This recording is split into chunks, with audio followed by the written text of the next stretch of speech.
पुण्यातील स्वारगेट बस स्थानकात एका 26 वर्षीय तरुणीवर अत्याचार झाला.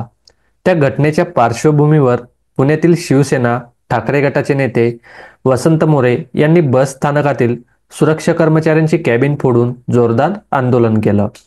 त्यांच्या या आंदोलनाची थेट पक्षप्रमुख उद्धव ठाकरे यांनी दखल घेतली आणि कौतुकही केलं. चला तर ऐकूया या दोघांमध्ये झालेले संभाषण. नमस्कार, मी संकेत स्वागत करतो माहिती लय भारीच्या अजून एका नवीन व्हिडिओमध्ये. वसंत मोरे साहेब. हा बोलतो. मातोश्रीवर बोलतो. उद्धव साहेबांना बोलायचं. हॅलो. हा साहेब वसंत मोरे बोलतो.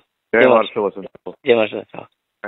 चांगलं केलं, जोरात केलं. हो साहेब, हो साहेब, दोघं तिघच होतो, पण म्हटलं आता बाकीचं कोणी येऊन काय बोलण्याच्या पलीकडे जात चाललंय सगळं प्रकार. साहेब म्हणजे तो एवढा घाणेरडा प्रकार होता तिथे ते एसटी मध्ये. 4 शिवशाहीचे एसटी बंद पडलेले आहेत आणि अक्षरशः त्या एसटी मध्ये लॉजिंग केलं आणि सगळी जाणारी लोक त्या सुरक्षा कर्मचाऱ्यांच्या समोर जातात ना. म्हणून जे काय लढतोय ना आपण, हो सर, सगळ्यांना तेच सांगण्याचा प्रयत्न करतो. माझा आपली जीव जळतोय सगळं बघून. महाराष्ट्र कुठे चाललंय. हो ना. मुंबईची हालत, सगळं मराठीवरती आक्रमण.